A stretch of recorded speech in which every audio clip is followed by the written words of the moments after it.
Affair है प्रिया के साथ, ये आपको उन्होंने गुस्से में बता दिया? जी, गुस्से में सब बता दिया। 2 दिन तक मुसलसल वो इमोशनली मुझे टॉर्चर करते रहे। एंटर होते ही आपसे बैग और फोन छीन लिया। गार्ड और द ऑफिस बॉय 2 बंदों ने। 2 बंदे।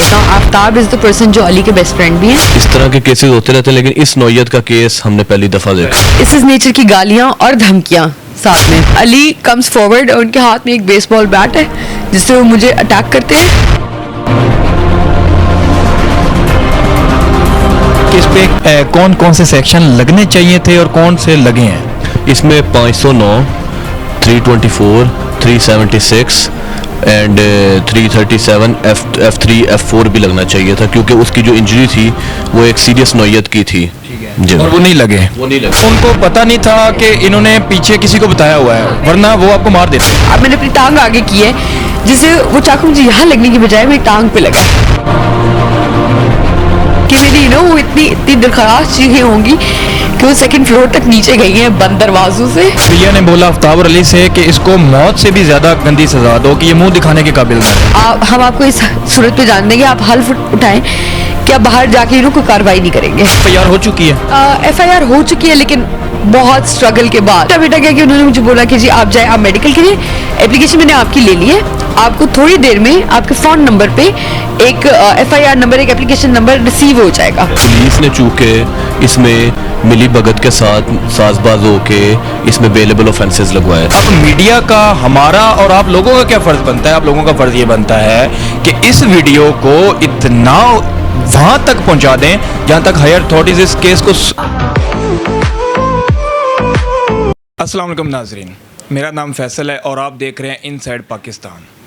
आज मैं जो स्टोरी आपके सामने ले आया हूँ वो एक ऐसी दर्दनाक स्टोरी है कि आप वो इमेजिन नहीं कर सकते कि क्या पाकिस्तान में ऐसे भी हो रहा है। एक मेरे साथ ख़तून मौजूद हैं, उनकी शादी हुई जिसको 1.5 साल हो चुका है, लेकिन उसके बाद अचानक उनके सामने एक ऐसे राज खुलते हैं जिसमें उनके हस्बैंड जो हैं वो किसी के साथ उनका अफेयर उनके सामने आता है। वो इस चीज़ को आगे बताने की कोशिश करते हैं, उनसे बात करते हैं, लेकिन उनको जो है वर्गला कर एक ऑफ़िस में बुलाया जाता है वहाँ पे बात करने के लिए। लेकिन वहाँ पे उनके लिए सिनेरियो चेंज हो जाता है। वहाँ पे क्या होता है कि उनके हस्बैंड, उनके दोस्त जिनके साथ उनका अफेयर था, जिनका नाम प्रिया है, उनका हस्बैंड का नाम अली नाज है, ये सारे, एक उनका दोस्त आफ्ताब है, ये सारे एक जगह पे मौजूद होते हैं और साथ उनके एक गार्ड भी होता है और ऑफिस बॉय भी होता है। ये समझती हैं कि मेरे साथ शायद बात करने के लिए मुझे बुलाया गया है, लेकिन वहाँ पे इन पे अटैक हो जाता है। अटैक होने के बाद इनको थ्रेट भी किया जाता है, रेप अटैम्प्ट करने की भी कोशिश की जाती है। इनके बकौल सारी कहानी क्या है, ये वाक़या क्यों हुआ, इसके पीछे राज क्या है और कौन कौन इन्वॉल्व है इसके पीछे, और अभी तक ये केस कहाँ तक पहुँच चुका है, क्योंकि ये केस एक इंतहाई संगीन नौयत का है। पाकिस्तान में ऐसे केसेस बहुत कम होते हैं कि हस्बैंड जो है वो अपने दोस्तों के साथ मिल के उसको जो है जान से मारने की कोशिश की जाती है। ये सारी कहानी क्या है, इन्हीं की ज़बानी जानते हैं। मेरे साथ मौजूद हैं। अस्सलाम वालेकुम। वालेकुम अस्सलाम। आपका नाम? नाज़िश। आप मुझे ये सबसे पहले ये बताएं कि आपकी शादी को कितना टाइम हुआ है? 1.5 साल हो गया, मार्च 2021 में हुई थी। आपके हस्बैंड का नाम? अली न्याज।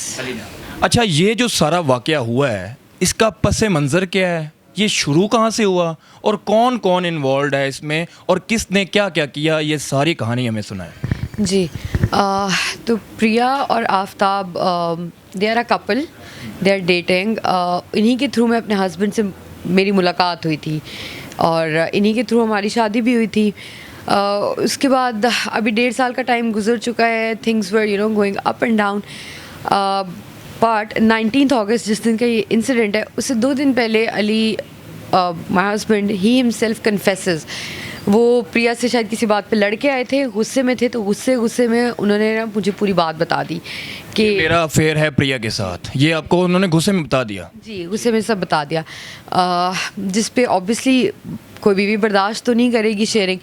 तो मैंने उनसे कहा कि अब इस सब के बाद हम साथ शायद नहीं रह सकेंगे, तो अलहदगी कर लेते हैं। लेकिन दो दिन तक मुसलसल वो इमोशनली मुझे टॉर्चर करते रहे हैं कि नहीं बीवी तो तुम मेरी हो, तुम्हें तो रहना पड़ेगा, और मैं दुनिया के सामने तो उसको बहन बोलता हूँ, कौन तुम्हारी बात पे ट्रस्ट करेगा, मैंने तुम्हें बता दिया, इसका मतलब ये नहीं कि यू हैव एनी एविडेंस और समथिंग। ये पूरी डिस्कशंस 2 दिन चलती रही, and I kept telling him कि प्लीज़ अब आप मेरे पीछे मत आए, हमारी अलहदगी होगी। 19 अगस्त को इंसिडेंट से थोड़ी देर पहले माय हस्बैंड सेड कि मैं घर आके तुम्हें मिलता हूँ, मैंने अपनी चीज़ें भी उठानी है, मैं घर आके तुम्हें देख लेता हूँ। एंड आई सेड आप मत आइएगा, वरना मैं आफ्ताब को बता दूँगी ना। आफ्ताब इज़ द पर्सन जो अली के बेस्ट फ्रेंड भी हैं, बचपन से उनकी स्कूलिंग, कॉलेज, उनका बिजनेस भी बल्कि साथ है, और प्रिया है आफ्ताब की गर्लफ्रेंड। तो आई टोल्ड अली कि अगर आप कुछ करने की कोशिश करोगे, मैं आफ्ताब को सब सच बता दूँगी, क्योंकि चीटिंग अगर मेरे साथ हुई है तो चीटिंग आफ्ताब के साथ भी हुई है, राइट। इसके ठीक ये मेरी अली से कॉन्वर्सेशन होती है फ़ोन पे, इसके 2 मिनट बाद प्रिया की मुझे वीडियो कॉल आती है जिसमें इस नेचर की गाली के शायद मतलब मैं जिस ख़ानदान से हूँ मैंने तो कभी नहीं सुनी, इस नेचर की गालियाँ और धमकियाँ साथ में कि तुम्हें जान से मार दूंगी, मैं तुम्हें देख लूँगी, अब बहुत गाली गलौज ऑब्वियसली जो मैं यहाँ पे कोट नहीं करूँगी, ना ही अपने मुंह से मैं वो अदा कर सकती हूँ। एनीवेज प्रिया की ये सब मुझे कॉल आती है, उसके 2 मिनट बाद मुझे आफ्ताब की कॉल आती है, बिकॉज प्रिया और आफ्ताब रहते ही इकट्ठे, they are not married but they live together, वो रहते रिलेशनशिप में है, वो रिलेशनशिप में। तो आई थिंक आफ्ताब ने सुना होगा कॉल पे उसको मुझसे बात करते हुए या कुछ भी, तो आफ्ताब ने मुझे कहा है कि आप ऑफिस आ जाओ, ऑफिस बैठ के ना आज बात कर लेते हैं, बिकॉज ये मामला बहुत बड़ा है, तो tell me everything and we will discuss this, आप ऑफिस आ जाओ। I said okay. मैं ऑफिस आने से पहले मुझे अपनी सास के पास जाना है, मुझे उनसे बात करनी है, ऑल्सो मुझे अली जो अपने चीज़ें पिक करने का बोल रहे थे कि जिस बहाने से वो आना चाह रहे थे, मैं उनकी वो चीज़ें ड्रॉप करने गई थी अपनी सास के पास। आफ्ताब ने मुझे खुद लोकेशन भेजी है, उन्होंने मुझे बोला कि ऑफिस आ जाओ, I have everything documented, record पे है, व्हाट्सएप चैट थी तो वो व्हाट्सएप के सारे स्क्रीनशॉट्स हैं, एंड हमारे पास सारे स्क्रीनशॉट्स हैं जो कि मैं वीडियो पे चलाऊंगा, ठीक है, विद प्रूफ, ठीक है, बिल्कुल। Also it's not just screenshots, लेकिन रखा वो चैट इटसेल्फ अवेलेबल है अभी तक मेरे पास, yes, so there is no discrepancy in it. Anyways sorry. तो मैं अपनी सास से मिलके उनसे बात, बिल्कुल गेट पे खड़े खड़े 2 मिनट की मैंने उनसे बात की, उनको अली की चीज़ें पकड़ाई हैं, और मैं ऑफ़िस चली जाती हूँ। ऑफ़िस के नीचे पहुँची, मैंने आफ्ताब को बताया, आफ्ताब ने अपना ऑफ़िस बॉय नीचे भेजा है, 3rd फ्लोर पे उनका ऑफ़िस था, वहाँ तक ऑफ़िस बॉय मेरे साथ गए। मैं अंदर एंटर होती हूँ तो वही ऑफ़िस बॉय और आर्म्ड गार्ड जो अंदर खड़ा हुआ है, इन्होंने मुझसे मेरा बैग और मेरा फ़ोन छीना है। उन्होंने एंटर होते ही आपसे बैग और फ़ोन छीन लिया? गार्ड और द ऑफिस बॉय 2 बंदों ने? 2 बंदे। आफ्ताब इस साइड पे बैठा हुआ था, प्रिया सामने से चल के आई है, और उसके हाथ में पानी का एक ग्लास था जिससे मेरे ऊपर फेंका है पूरा। वहाँ पे जब आप एंटर हुई हैं तो सामने आपने किन लोगों को देखा है? Aftab was on my right, Ali was on my left, and Priya was right in front of me. आप सिर्फ आफ्ताब से मिलने आई, लेकिन वहाँ पे तीनों थे? ठीक है, ये सरप्राइजिंग था आपके लिए? Yes, and especially the fact that a husband who is supposed to protect the wife, even Quran says कि husband आपका लिबास होता है, वो आपकी modesty को इस तरह जलील कर रहे हो, right? तो that was it wasn't just a surprise, it was a trauma, the biggest trauma of my life, right?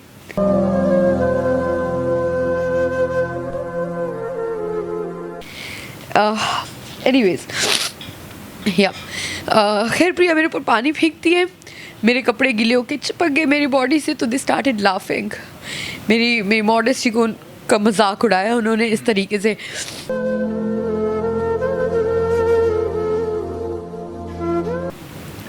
उसके बाद प्रिया अपना फ़ोन सीधा करती हैं और वीडियो ऑन करती हैं, वीडियो रिकॉर्ड करना, और आपकी वीडियो बनाना शुरू कर देती हैं। और मीनवाइल अली कम्स फॉरवर्ड, और उनके हाथ में एक बेसबॉल बैट है जिससे वो मुझे अटैक करते हैं। 3 hits, one after another, मेरे लेफ्ट साइड पे, सर पे और कान पे। I still have the injuries, I haven't recovered. मुझे एक कान से आवाज़ नहीं आती अब, आई कांट हियर। आपके हस्बैंड जो है अली हैं, वो उठते हैं और बेसबॉल बैट जो है वो आपको 3-4 जगह पे मारते हैं? जी ठीक है जी, वो वन आफ्टर अनदर हिट्स। उससे ऑब्वियसली मेरी आंखों के आगे अंधेरा हुआ है, मैं नीचे गिर गई हूँ। प्रिया स्टार्टेड रिकॉर्डिंग। वो ऊपर से जो प्रिया लड़की है वो वीडियो बना रही है आपकी, ये मार रहे हैं और वो वीडियो बना रही है। बिल्कुल इसी इंस्टेंट पे, तो ये साइमल्टेनियसली हो रहा है। अली ने मुझे हिट किया, उसी टाइम पे प्रिया अपना फ़ोन निकालते हुए वीडियो रिकॉर्ड करना शुरू करती है। और मैं क्योंकि अब नीचे गिर गई हूँ वो हिट्स की वजह से, तो आफ्ताब और अली को उसने बोला कि इसको ना मौत से भी गंदी इस तरह की सजा दो, ये मुंह दिखाने लायक नहीं रहे। किसने बोला? प्रिया ने। प्रिया ने बोला आफ्ताब और अली से कि इसको मौत से भी ज़्यादा गंदी सजा दो कि ये मुंह दिखाने के काबिल ना रहे। ठीक है। सेइंग दैट प्रिया ने मेरे हाथ से मेरे मुंह दिखाई का ब्रेसलेट, और ये बोलते हुए कि अब मुंह दिखाने लायक तो रहेगी नहीं, तो मुंह दिखाई का ब्रेसलेट क्या करेगी, और they were all laughing about it. उसने मेरा ब्रेसलेट और मेरी रिंग्स उतारी है, छीनी है, और she handed it over to Aftab, और वापस वीडियो में बिजी होगी वो कि वीडियो बना रही हूँ। Aftab and Ali they attempted to rape. Aftab ये बहुत बड़ी बात कर रही हैं कि Ali and Aftab attempting to rape. Yes, imagine a husband doing that. एक आपका हस्बैंड किसी दोस्त के साथ मिलके आपके अटेम्प्ट टू रेप करे, They are even recording it. और कोई लड़की उसको रिकॉर्ड करे। Yes. और वो हंस भी रहे हैं उस सब पे। एवरी टाइम जब मुझे इस बारे में बात करना होती है, मैं वो पूरा ट्रॉमा रीलिव कर रही होती हूँ। एनीवेज, आफ्ताब और अली ने मुझे हर जगह इनअप्रोप्रिएटली टच किए, बाइट किए, and all of the things that include in a rape attempt, जो शायद मैं बोल नहीं पाऊँगी अपने मुँह से, but bite marks and all of that, उसकी इवन पिक्चर्स भी है मेरे पास। और yes, while all of this is happening, now let me mention कि जब मैं ये सारा रेप और वो वीडियोस बन रही थी, तब वहाँ पे गार्ड और ऑफिस बॉय मौजूद थे। मेरी चीज़ें पकड़ के खड़े हुए हैं, और गार्ड ने अपनी गन पॉइंट की हुई है मुसलसल मुझे, और खड़े हैं, बिल्कुल खड़े हैं। और ये सब चल रहा है। Priya was like, why are we involving ourselves in this. एक काम कर, अपने गार्ड को बोले कि एक काम कर, इसको शूट कर दो। प्रिया ने कहा कि गार्ड को बोलो कि इसको मार दे। हाँ, उसने खुद ही गार्ड से बात की, बिकॉज उन्हीं का गार्ड था वो। ठीक है। तो प्रिया ने उसे बोला कि क्या लंबा चलाना है इस पूरे सीन को, इसको मार दो यहीं पे। फिर गार्ड थोड़ा सा हेजिडेंट हुआ, बिकॉज वो मुलाजिम है, शायद वो अपनी तरफ से ना करना चाह रहा हो, लेकिन उसको ऑब्वियसली उस टाइम पे ऑर्डर ओबे करना था। He was just thinking about it, बिल्कुल लाइक सेकंड्स की ये चीज़ें। गन उसने आपके सामने की हुई थी, बिल्कुल ऐसे आपके सामने। हाँ, थ्रू आउट। मैं जैसे ही एंटर हुई हूँ, और वो ऑफिस बॉय जिसने मुझे ऑफिस बताया कि ये वाला है, उस ऑफिस बॉय ने जब मुझसे ये चीज़ें छीनी है और दरवाज़ा बन के थ्रू आउट उसी सेकंड से लेके एंड तक गार्ड ने मुझ पे गन तानी हुई है। फिर क्या हुआ जब उन्होंने कहा कि इसको मार दो, कर दो? तो अली गेट्स अप, वो मेरे पास से उठते हैं और कहते हैं एक काम करो, मारने से पहले ना इसको ये पनिशमेंट दो कि जिन पाँव पे ये चल के आई है, इसके पाँव काट दो। यस। फिर आई डोंट नो हाउ अभी तक मेरे पाँव सलामत हैं, but they had this plan. खैर, प्रिया नाइफ लेके आगे बढ़ती हैं टू डू दैट। नाइफ प्रिया के हाथ में थी? प्रिया के हाथ में थी। प्रिया जहाँ पे, जिस सामने टेबल और सोफे पे बैठी हुई थी, जहाँ पे फ़ोन उसके हाथ में था, नाइफ साथ ही उसने रखा हुआ था, और वही नाइफ लेके वो आगे हुई है। एंड शी सेड, पाँव क्या काटने अली भाई, पाँव क्या काटने, पाँव क्या काटने, मार ही देते। उधर अली भाई बोल रही है। सी, यही तो प्रॉब्लम था कि हम लोगों को, हम सबको हमेशा लगता था कि मुंह पे एक दूसरे को बहन भाई बोल रहे हैं। ठीक। और मुझे उस पूरी सिचुएशन से घिन आने की सबसे बड़ी वजह भी ये थी कि बहन भाई एक पाक साफ रिश्ता होता है। दुनियादारी को दिखाने के लिए उन्हें बहन भाई करते थे, ये सब चल रहा था। और नाइफ लेके आपकी तरफ बढ़ी, नाइफ लेके मेरी तरफ बढ़ी to kill me, and they were laughing and saying कि नहीं अली भाई, मारना ही क्या है, पाँव क्या काटे, मार ही देते हैं।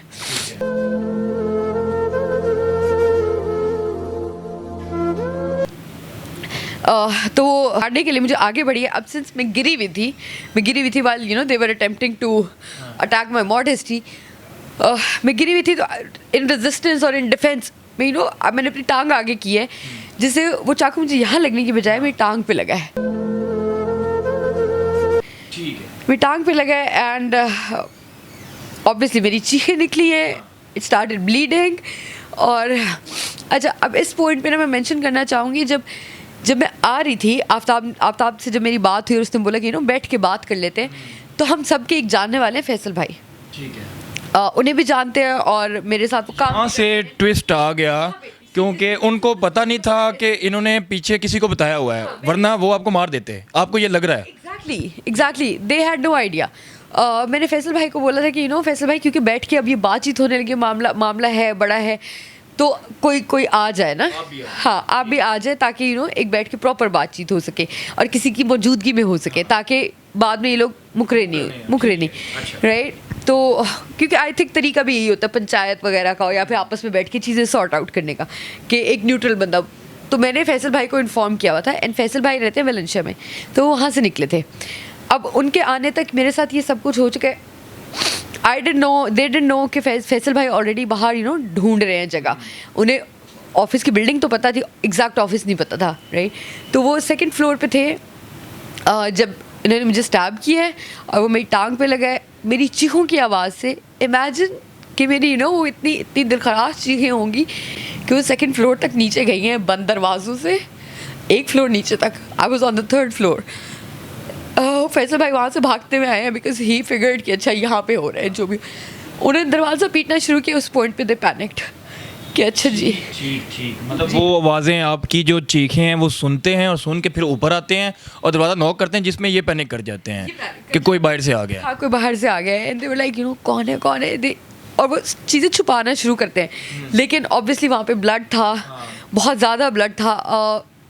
लेट मी मेंशन कि वो कट इतना गहरा था कि मेरी हड्डी नज़र आ रही थी। पिक्चर है उनकी? पिक्चर है, वीडियोस है, मेडिकल। ठीक है, हम उनकी पिक्चर्स और मेडिकल्स जो हैं वो फुटेज में चला देंगे, आप खुद देख सकते हैं। मेडिकल के लिए, जैसे ही वहाँ मेडिकल के लिए जब मैं गई तो पुलिस काउंटर की खींची हुई फ़ोटोज़ भी हैं, मेरे अपने फ़ोन से ली हुई फ़ोटोज़ भी हैं।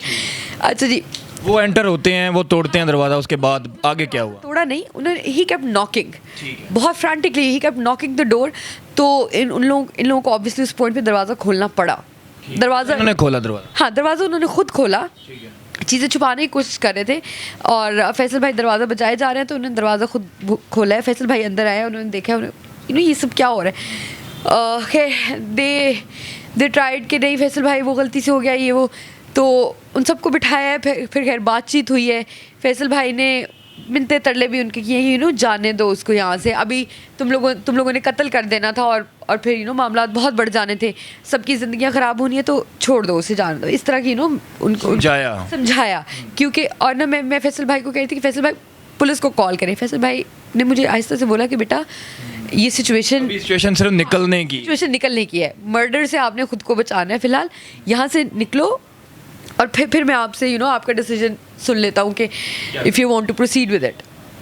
यस, खैर वहाँ पे बैठ के बातचीत हुई है। इन लोगों ने हम लोग को इस तरह के स्पॉट पे भी डालने की कोशिश की, कुरान खोल के सामने रख दिया फैसल भाई के मेरे कि हम आपको इस सूरत पे जान देंगे, आप हल्फ उठाएं कि आप बाहर जाके कोई कार्रवाई नहीं करेंगे।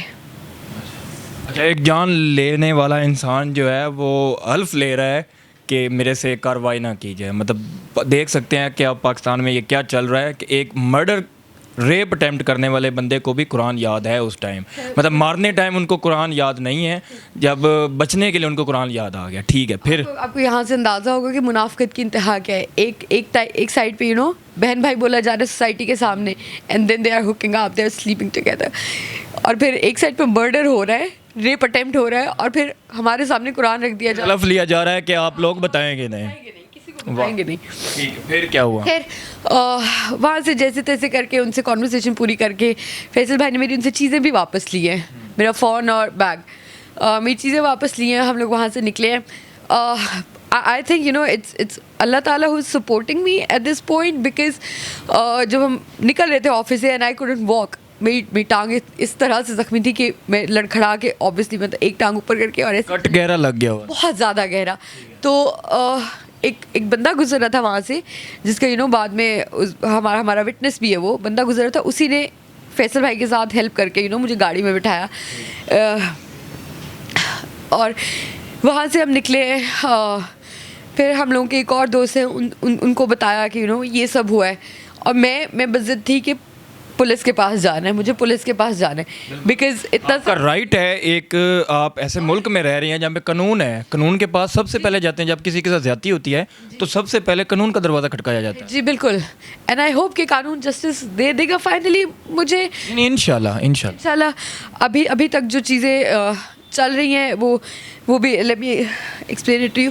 खैर वहाँ से निकल के I was in trauma, I was shocked, I was bleeding and everything। खैर उस टाइम पे सिर्फ प्रेशर बैंडेज लगा के फैसल भाई ने और जो हमारे उधर से दोस्त हैं उन्होंने मुझे बोला कि एक बार ठंडे दिमाग से पूरी रात लगा के सोच लो, क्योंकि अगर प्रोसीड करना है तो फिर कॉन्सिक्वेंसेस भी उसके हो सकते हैं, क्योंकि एक समझाने वाले ने तो जो है ना वो बताना है। बिकॉज इस इंसिडेंट से पहले तक मुझे कभी नहीं लगा था कि कि मेरे अपने हस्बैंड में या फिर मेरे वो अपने दोस्त जिनके सामने इतने साल गुजरे वो सारा कुछ कर दें। जी, इतना एनिमलिस्टिक बिहेवियर हो सकता है उनका। लेकिन इस इंसिडेंट के फ़ौरन बाद से even my friends were aware of the fact कि कुछ भी हो सकता है। They gave me one night कि बेटा आप सोच लो, आपने पुलिस के पास जाना है, आप जाओ, आपका राइट है, आपने जो भी करना है सोच लो। मैं उसी जख्म के साथ सोई हूँ, मैं सुबह उठी हूँ और मेरा डिसीजन वही था। बिकॉज जिस तकलीफ़ और अजियत से मैं गुजरी हूँ वो आज 20-25 दिन गुजरने के बाद भी ठीक नहीं हो रही, and I don't think it's gonna go away.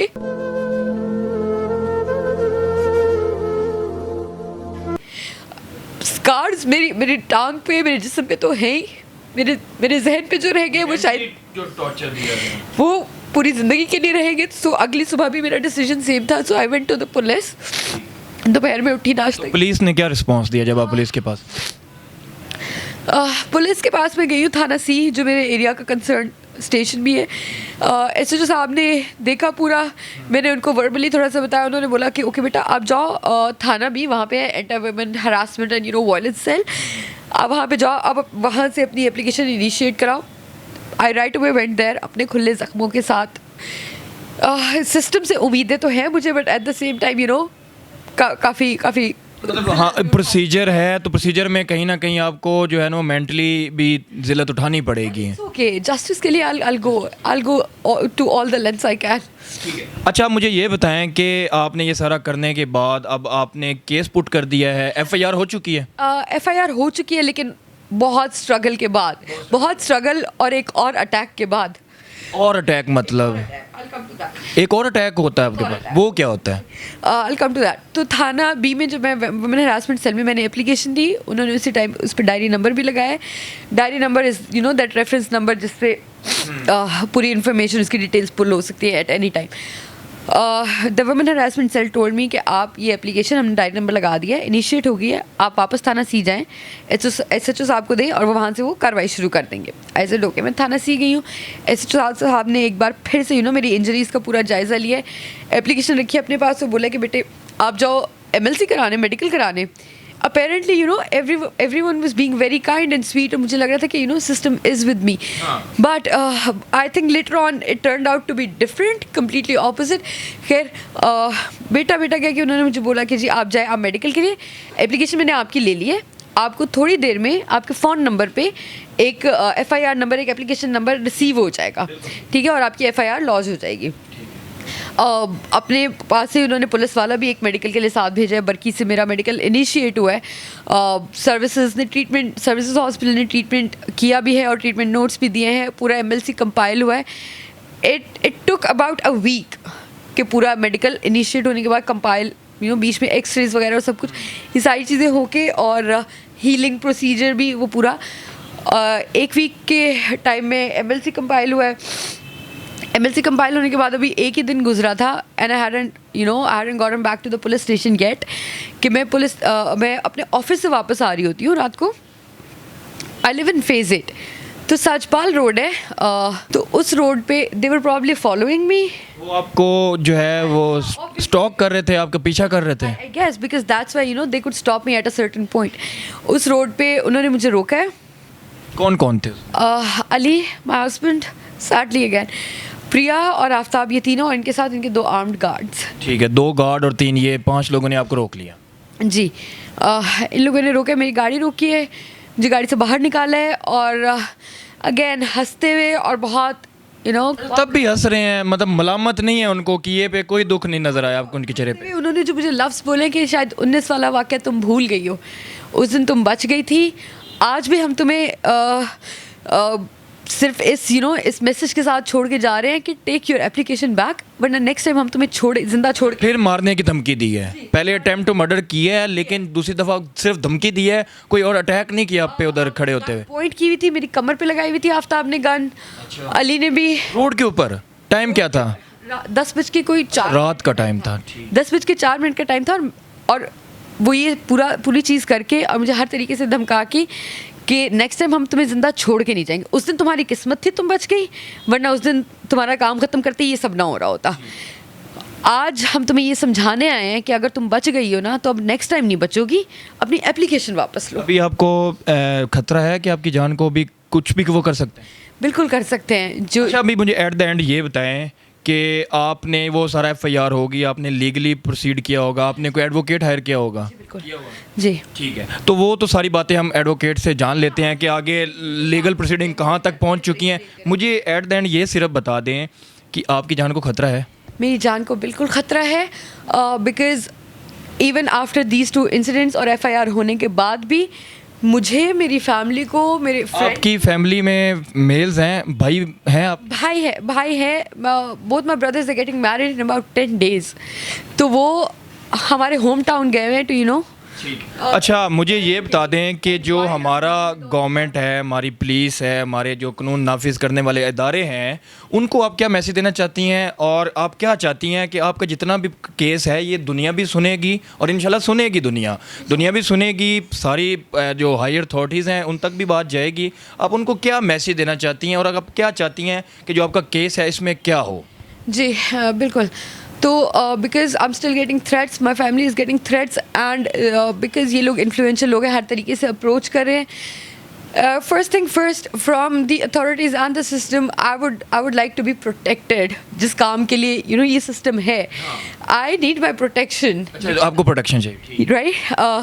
Yes, वो बेशक इन लोगों के अगेंस्ट कार्रवाई करने से मुझे मिलती है, बिकॉज अगर एट द एंड जस्टिस सर्व होता है तो that would be my protection. That would not only be my protection, but it would be protection to those many girls who don't report these incidents. जैसा कि नाज़रीन आपने सारी story सुनी, मैं इस स्टोरी में बिल्कुल नहीं बोला, मैंने जस्ट इनसे सवालात किए हैं कुछ, क्योंकि एज अ जर्नलिस्ट मेरा ये फ़र्ज़ है कि इनसे पूछना कि क्या क्या, क्यों, किसने क्या किया।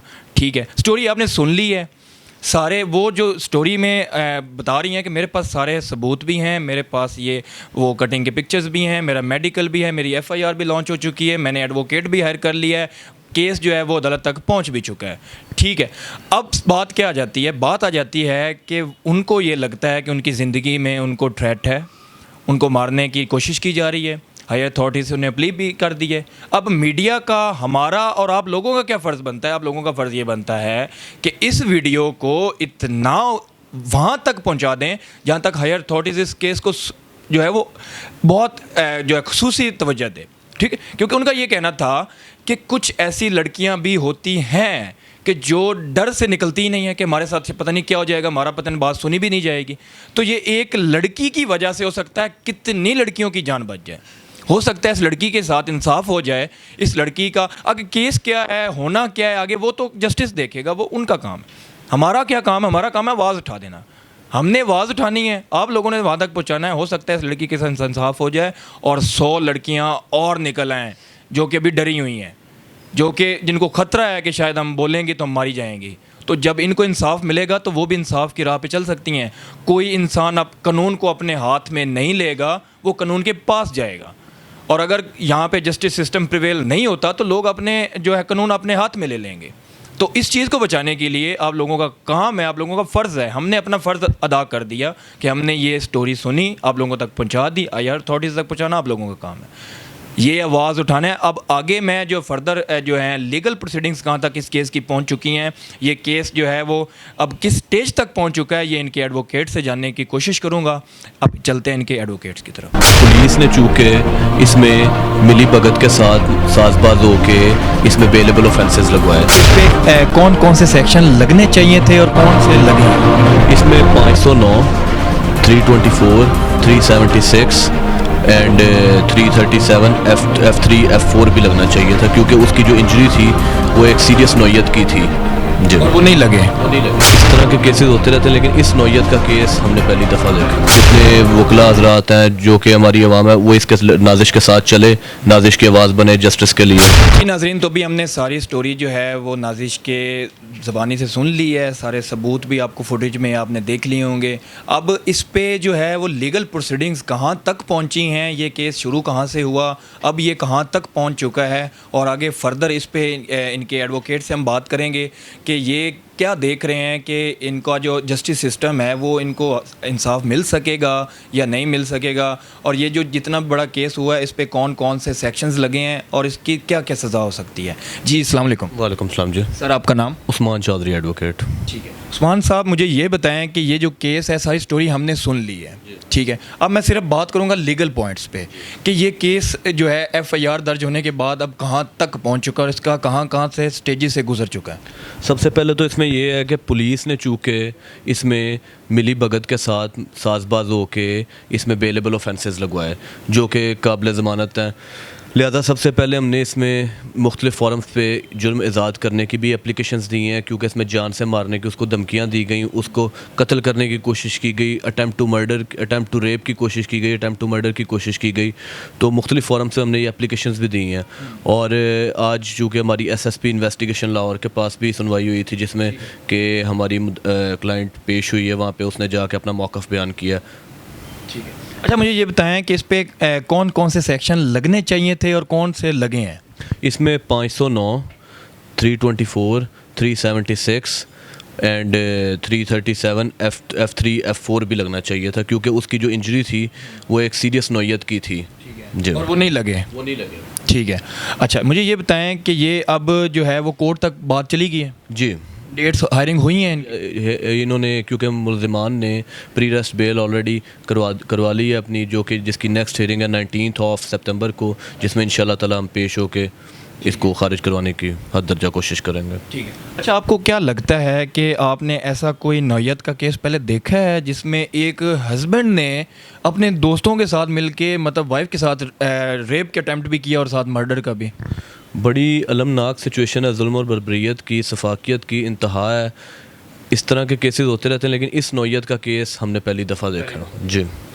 आपको इंसाफ मिलने के कितने चांसेस हैं? आपको लगता है कि आपका केस इतना स्ट्रॉन्ग है, आपके पास इतने एविडेंस स्ट्रॉन्ग हैं कि वो आपका केस जो है आपको बहुत वो मदद देगा जितने आपके पास स्ट्रॉन्ग एविडेंस हैं?